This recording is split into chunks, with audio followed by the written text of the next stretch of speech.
Ser podcast. Cuando papá nos llevaba a Mediamar, de adolescentes, yo me iba siempre con mi libro, yo qué sé, de Kafka. Ah, ¿que vamos a Mediamar? Muy bien, pues yo me llevo el Proceso. Por ganas de leer el Proceso, pero sobre todo como gesto. ¿Entiendes, Gabriel? Que yo estaba ahí haciendo un gesto de resistencia. O sea, que no me voy a pasar todo el fin de semana mirando lavadoras. Que se os va la vida con el puto centrifugado de los cojones.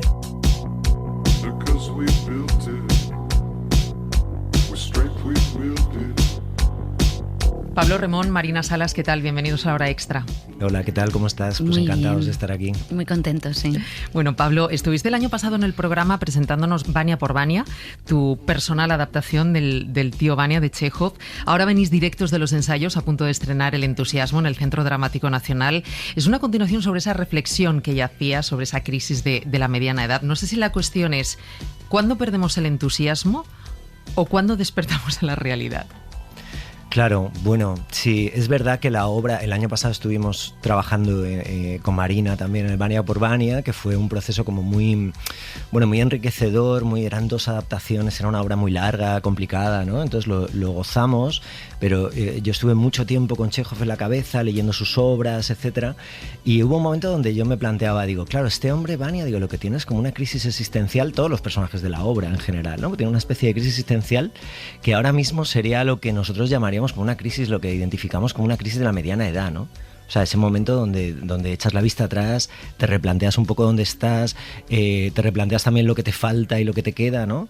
Entonces el entusiasmo, como dices, nació un poco de ahí y nació también de la idea, sí, eso que tú planteas, es decir, es un momento en el que has perdido el entusiasmo o de repente ese entusiasmo no lo tuviste y te lo estás medio inventando, es un recuerdo, ¿qué es, no? Gilipollas, cuidadito con esas frases, mucho cuidado con esas frases, porque poco a poco y sin darte cuenta van configurando todo un teatrito, sí, una especie de dramedia de Telecinco de los 90, una especie de radiofrecuencia del infierno, donde se mezclan los vivos, los muertos, tus deseos, tus obligaciones, así todo distorsionado, como mezclado como con autotune, ¿no?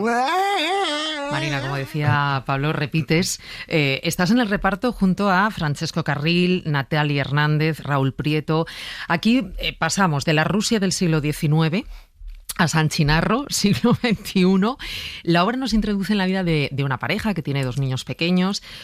Todo va bien, todo va más o menos bien, al menos lo que nos cuenta de esa vida de pareja en Malasaña funciona, pero de repente todo implosiona cuando llega, pues quizá la maternidad, paternidad, ¿no? Tienen los niños y parece eso que es como un posible punto de inflexión. No sé si es una obra que nos habla quizá no tanto del arrepentimiento por haber tomado una decisión errónea, nos arrepentimos de haber hecho algo que no queríamos hacer, porque aquí a priori ellos sí hacen lo que quieren, no es que hayan tomado una decisión equivocada, ¿no? Es como descubrir que todo ha sido un engaño, que es un poco la idea que planteaba ahora Pablo. Sí, bueno, él lo sabrá mejor, supongo, porque lo ha escrito, pero a mí lo que yo leo es o sea, quiero decir, esta crisis de ser estafado, ser estafada, o cuando te das cuenta como de la gran mentira, muchas veces todos podemos empatizar con eso. Por eso justo antes de entrar que hablábamos que es una obra que en cualquier edad en la que estés puedes entender, porque es verdad que al final es una crisis personal y vital muy fuerte en la que algo entiendes, ¿no? Y ellos pues eso, justo es esa crisis de la mediana edad en la que se dan cuenta que la verdad que ellos creían estar viviendo o no sé, o los valores, las premisas, ¿no?, sobre los que ellos caminaban, pues se rompen y se tambalea todo su mundo. Claro, efectivamente, es una sensación, como tú muy bien dices, no de una equivocación, no una sensación de me he equivocado en esto, sino más una sensación de quién se ha equivocado, es decir, quién soy ahora mismo, el momento en el que estoy, en el que están los personajes, quién ha decidido ese momento, cuánto influye el azar, cuánto es algo que tú pensabas, quién está, digamos, decidiendo eso, ¿lo estás decidiendo tú realmente o estás imitando patrones heredados, traumas, la herencia de los padres, etcétera, o muchas veces la propia presión social, ¿no? Es decir, cuánto hay de decisión tuya y cuánto hay de alrededor. Entonces es un momento de volver a replantear, ¿no? O sea, qué compro y qué no compro de todos estos discursos que tengo en la cabeza, ¿no?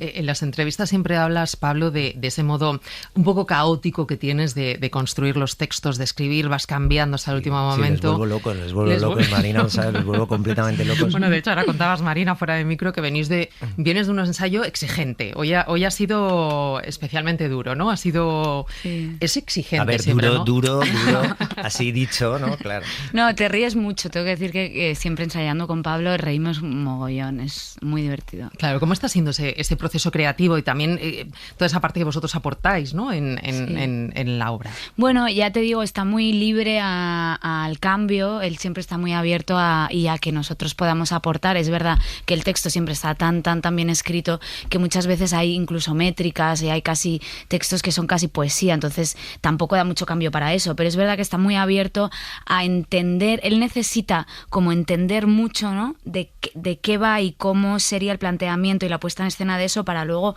ponerlo en escena. Entonces hoy, por ejemplo, que ya habíamos entrado en el teatro, pues de pronto hemos llegado y ha dicho, mira chicos, necesito mesa, entonces por favor volvamos a la mesa. Cuando ya estábamos dentro del teatro hemos subido arriba del María Guerrero y hemos hecho 2 horas o 3 horas de mesa para reentender, ¿no? Y entonces de repente hemos improvisado algunas escenitas y tal, Exacto. ¿no? Quiero decir que siempre, dentro de lo posible, el texto está escrito y ahí está, pero a mí me gusta mucho tener la sensación, como yo escribo el texto también, le tengo el respeto que le tengo, justo, quiero decir, que no me parece que el texto tenga por qué mandar, ¿no? Me importa mucho más la sensación que se vaya produciendo en el momento y las personas concretas, los actores concretos, ¿no? Entonces ahí efectivamente hay cosas que no se mueven nada y otras cosas que justamente lo que voy buscando es zarandearlas un poco, que no dé una sensación de estar escrito, ¿no? Sino que se vaya creando solo, ¿no? Es cuando voy un elemento vivo, ¿no? Bueno, es que el teatro es eso, ¿no? Si no, no hay nada, ¿no? Entonces a mí me importa mucho como separarlo del texto, alejarlo del texto. Entonces, efectivamente, hay partes de repente que es como, no, aquí necesito que lo rompamos, o les digo que lo ensuciemos. O sea, quiero decir, meter cosas, inventar algo en el momento, tener la sensación de que está pasando entonces, ¿no? Que es una construcción, pero tener esa apariencia de que eso está sucediendo en ese momento, porque eso es lo más especial del teatro, ¿no? Bueno, tus textos siempre son retos para los actores. En este caso hay un juego de personajes, ¿no? Están los que interpretan a esa pareja y luego también unas voces narradoras que ayudan también un poco al espectador con el contexto. ¿Cómo ha sido en tu caso, Marina? ¿Cuál es tu papel? Bueno, es muy interesante porque pasa mucho con los textos de Pablo. Creo que el núcleo, la almendra de la función no se nota tanto. No, o sea, no es tan obvio, no es tan claro y no lo siento como que, o por lo menos es mi lectura, como que no lo pretende remarcar, ¿no? Y entonces eso es genial porque hay un mundo alrededor que se despliega detrás de cada escena y de cada palabra que da mucho juego y da mucho vuelo para los actores, para crear personajes diferentes, para la comedia, el drama, para que estén mezclados ahí muchos mundos que no son solo es ese mensaje concreto o ese tema concreto de la obra, ¿no? Sino que se despliegan muchísimas cosas. Entonces es muy enriquecedor, es muy rico. Uh-huh. Claro, sí, perdona, es una cosa... La forma de escribir teatro, yo creo que a veces obras que yo escribo dan más la sensación de que estás como viendo casi una película o una novela, incluso con esas voces narrativas, ¿no? Entonces, lo que estamos más acostumbrados es que una obra de teatro, digamos, esté como mucho más apretada, mucho más medido todo, mucho más hacia adentro, ¿no? Como que no sobre nada, lo que dices solo para una cosa. Y a mí me gusta esa sensación de ramificación que viene más de la novela, donde de repente aparece un personaje por ahí un momento, pero ese personaje tiene como una vida y me gusta como olisquearlo un poco, aunque luego desaparezca, ¿no? Uh-huh.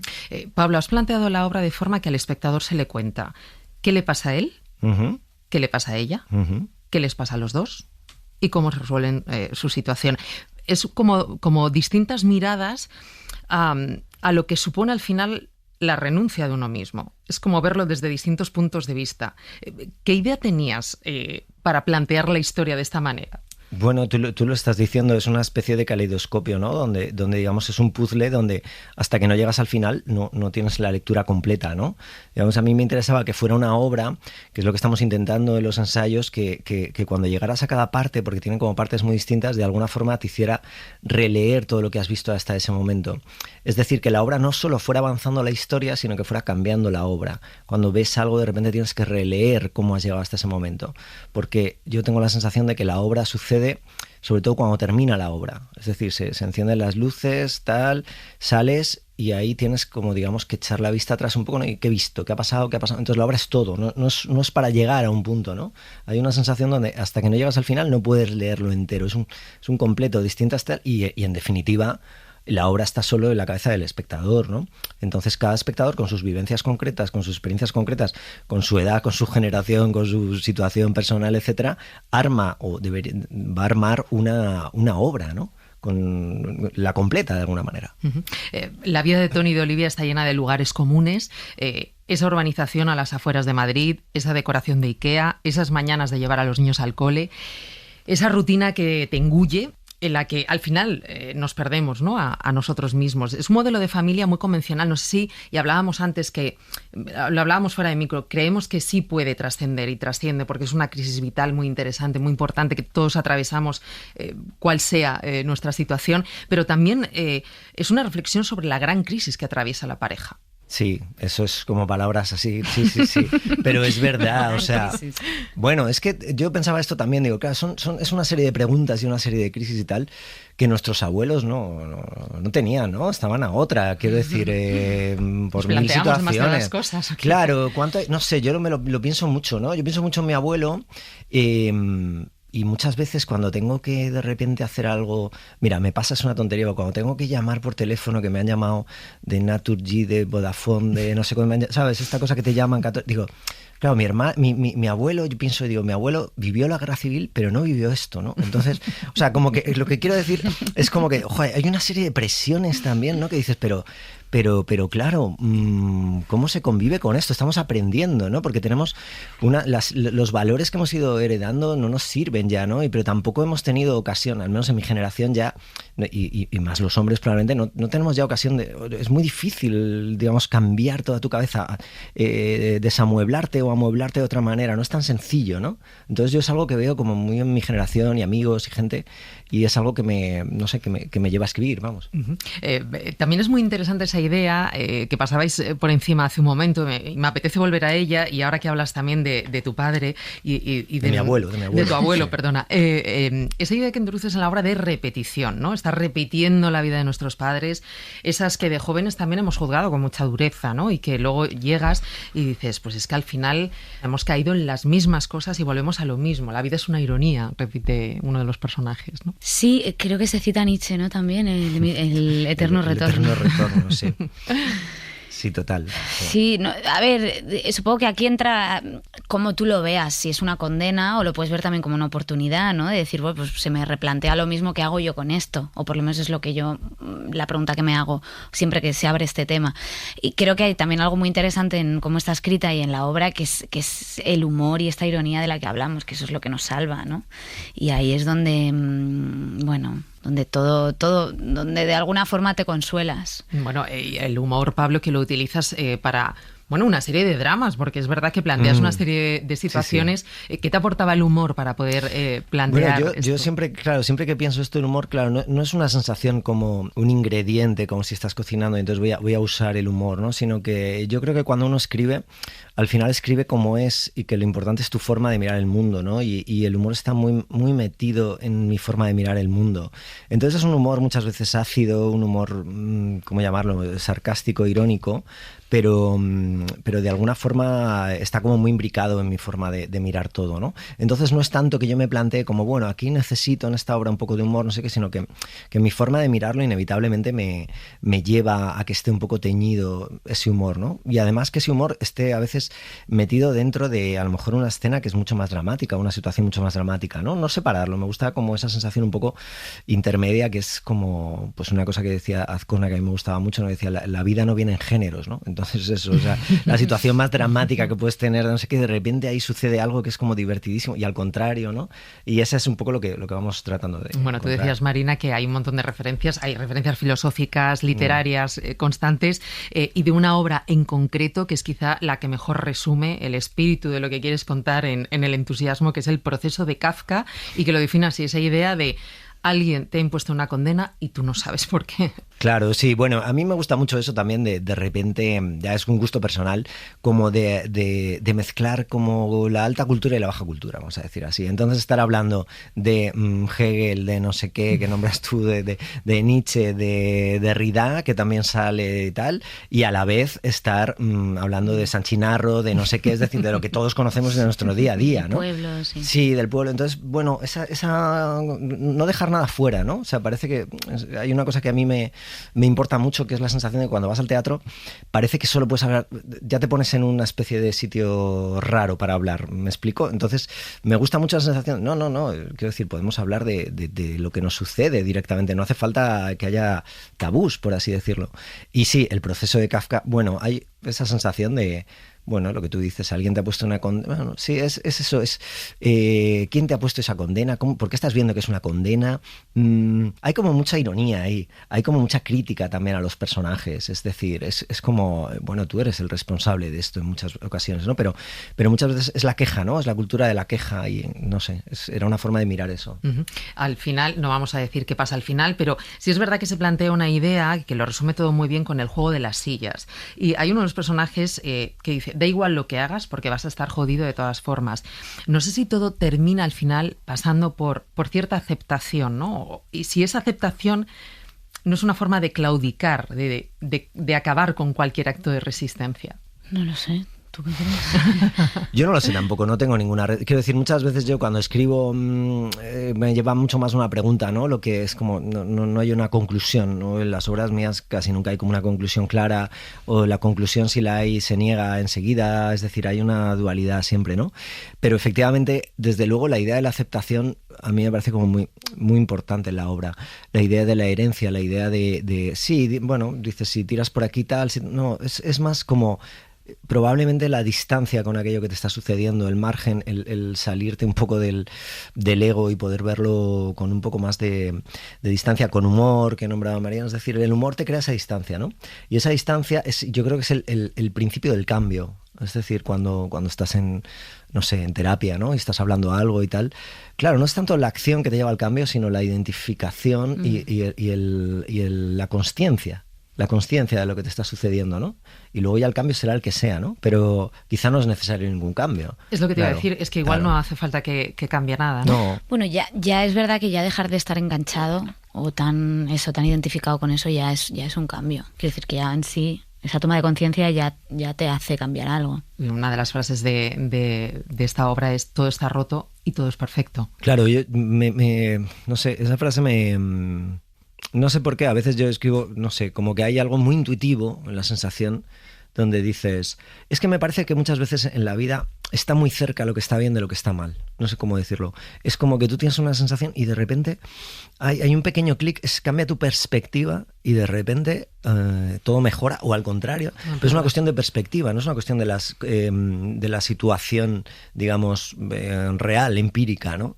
Entonces, no sé, era eso, ¿no? Desde dónde lo miras, que tiene que ver con desde dónde lo narras, desde dónde te narras, dónde pones el foco. Bueno, todo eso cambia la realidad. No sé si buscas ahí mucha reflexión, ¿no? Al espectador que vaya a ver la obra y que salga ahí dándole una vuelta a su vida. Sí, pero reflexión intentando también eso, que haya como un punto de... A mí me interesa que tú estés teniendo una experiencia y estés como en una historia que te haga avanzar, como en una especie de viaje. O sea, como en un viaje, ¿no? Que estás ahí metido y vas a un lado y vas a otro, ¿no? Y las reflexiones, todas las ideas de fondo, siempre están como de fondo en lo que yo escribo, intento, vamos, que estén como abajo y que no se resuelvan tampoco, ¿no? Sino que sean como, pues eso, lo que decía antes, un poco invitaciones donde tú sales y no está tan claro lo que te está diciendo la obra. Yo no tengo claro lo que está diciendo la obra. Pues chicos, ha sido un placer. Muchísimas gracias. Nos vemos en el teatro. Pablo Remón y Marina Salas. Que vaya todo muy bien. Pues muchas gracias. Gracias. Para no perderte ningún episodio, síguenos en la aplicación o la web de la SER, Podium Podcast o tu plataforma de audio favorita.